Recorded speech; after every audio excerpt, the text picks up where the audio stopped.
very familiar with the concept of flirtatious clocks. Oh! I have a weird secret. I didn't use that term. You did. You did, yeah! What? Oh no! Hey guys, my name's Dan. Today's reaction is Loki Season 2 pitch meeting. Now, normally with these pitch meetings, whenever there's a TV show involved or if it's a kill count, I usually will binge watch it. Like, I'll watch it like within like a couple of days of the release. If I see the release, it being on like a Thursday, I will watch it all the way through that day, and then however much time I need for the next day, and then record this video. But this was one I could not wait to watch. I did watch it around the time when it released. Try to keep up with it week to week with the episodes, mostly because I was super excited about it. The other reason is avoiding spoilers, because you look anywhere on the internet, they're there, and they're really hard to avoid. And I'm also very curious to see what sort of jokes he decides to make, because whenever something is released, whether a TV show, a movie, whatever, and it gets like universally praised, it's hard to like see like any sort of jokes being made about it, any sort of fun being made of like, oh, that doesn't make any sense, oh, that doesn't make any sense. But I trust that Ryan will be able to do that, because he's so damn funny. His jokes are they're always so funny because of how true they are, but he can also do it in such a way to where we can laugh about it, but also appreciate the show or the movie that we just watched in preparation for it. So before we get into this though, please check all those links I have for you down in the description below. More specifically, the pitch meeting link and Ryan George's link. They're both great ways to support him, and a great and easy way to support me is to go right below this video, click all those buttons down there, because I'd like to see future reactions that I do, but I'll help my channel to grow. Without any further ado, let's go.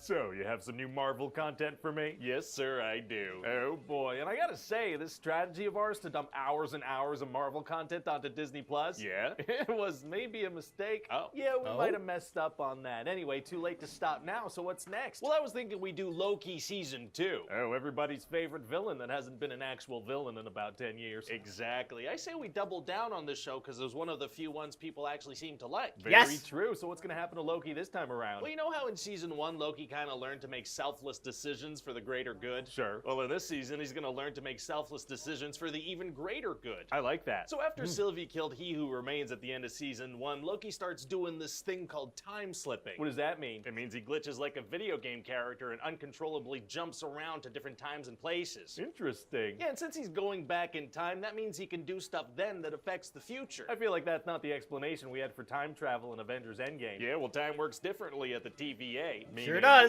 Now that I've said that, I can do whatever I want, and you have to get all the way off my back about it. Oh, okay. All right. Let me get off of that thing of yours. So anyway, to stop the time slipping from happening, Mobius and Loki go see this guy named OB, because he wrote the TVA handbook. Okay. And he says that this is happening because there are so many branching timelines that this thing called the temporal loom is overloading. Uh-oh, those sound like important time words. So what do they do? Well, Mobius has to bring this device to the loom, but there's a risk of his skin peeling off and spaghettification, and Loki has to prune himself at the same time. Pruning and spaghettification? That's right. Oh, horrible death words that make me hungry and tight. All right, so anyway, after all that, it still seems like this thing's gonna overload. Uh-oh. So they go find Sylvie in hiding to get her to help. And where's Sylvie hiding? Well, she's in the past working at whatever fast food chain the studio has a good relationship with. Probably McDonald's. I'm loving it. So Sylvie adores working at this McDonald's because of the fantastic work culture and delicious selection of food. They have a whole variety of delicious offerings, which will be discussed by the characters, yeah, but Sylvie doesn't want to help out, even though they tell her that her whole timeline's gonna stop existing if she doesn't. How does that make sense? Free will or something. Now Obi realizes he needs the temporal aura of He Who Remains or Miss Minutes to fix this loom thing. All right. So everybody goes back to 1893 Chicago to find a He Who Remains variant named Victor Timely. Right. And there's a whole bunch of chaos, and he ends up getting away with Miss Minutes. Oh yeah, that cartoon clock lady. Yep. That's the one, but she confesses that she wants to have a physical form because she's in love with him and wants them to, you know, physically be together. Oh, flirtatious clocks are tight. What? So what? That's what happens. Huh?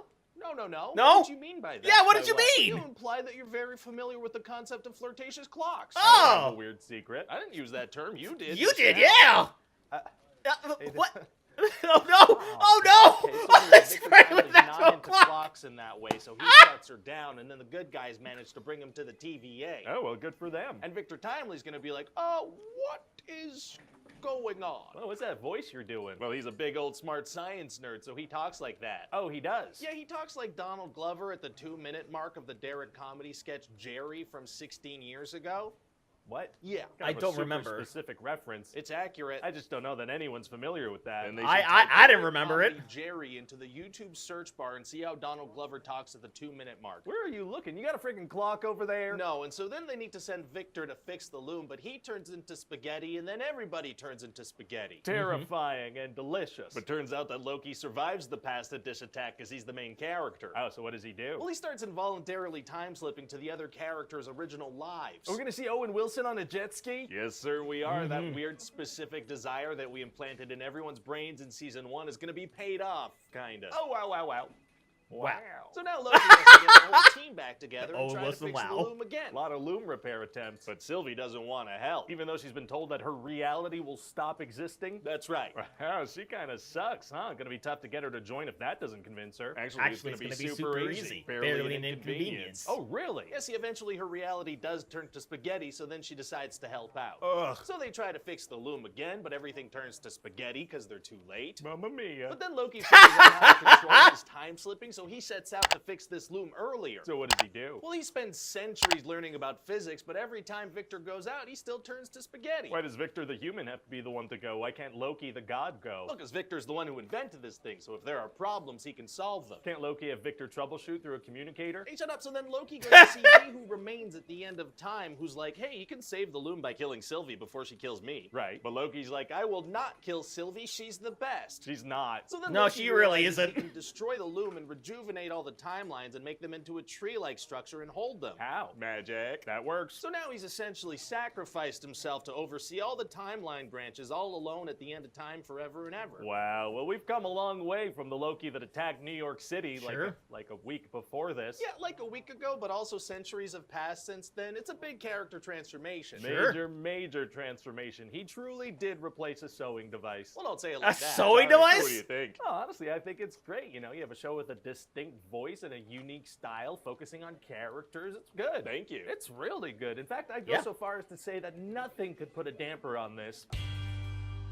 Wait, to makes first. Oh yeah, that was a thing that happened. I'm not really gonna comment on that. Let's focus on everything that we just saw prior to this. I did not foresee him making a joke about the clock, about him being infatuated with clocks or a specific clock. That was pretty clever. I really enjoyed the fact that they really focused on like kind of like the weirdness of it, like the weird glitching, because you know it is weird to sort of like glitch around like that, moving around different timelines. I thought that was kind of odd.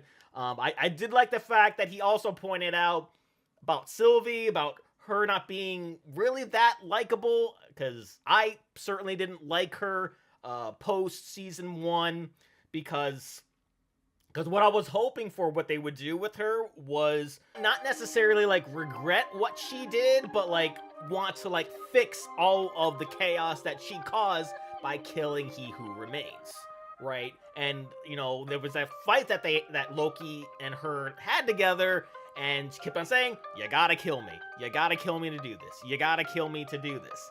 And Loki was just, you know, so infatuated with her, which, you know, it's Loki, and that's very Loki, and that sort of tracks with who Loki is.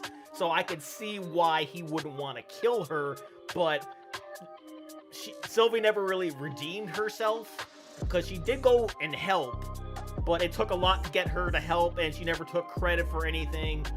She really wanted to die on that hill, that like changes had to be made, like I had to do this, but in doing so it caused all this chaos.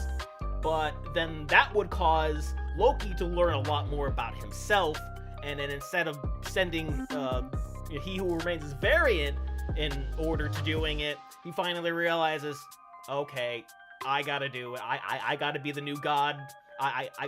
what was it? The god of time, the god of stories. I think that's what it is. He has to be the god of stories, and he took his place on that throne, and he's going to be there forever and ever. I mean, I do like the fact they didn't actually like fully kill him off. There is a reason for him not to be a part of the Avengers anymore, part of the Thor movies anymore, though I would love to see Thor have a sort of moment with Loki at some point in time to sort of like resolve that, and just to see what Thor thinks of Loki as he sort of like he's transitioned into this new role. He's no longer super evil, he's now a better person, blah blah blah. I think that could be a lot of fun. That would certainly bring a tear or two to my eyes, because I'm a huge fan of both of their characters, and I think that would be a great scene that I think they could both pull off really well. But that will do it for me here. Comment down below. Let me know, what did you think about Loki Season 2? Please leave a like if you enjoyed. Please check all those links I have for you down in the description below. And lastly, and most importantly, I want to give a huge shout out to all my $5 and up supporters on Patreon: Cruising, Wolverine 310, Jordan Bird, Kester Cronage, Amber K, Raymond Bright, Chris Curtis, Haley Mastronardi, Ann Perry, Larka, Fox Cacophony, Dancing Viru, Morgan Page, Ania Silva, Christian Siebold, and Marcus Florence. And I'll see you guys next time.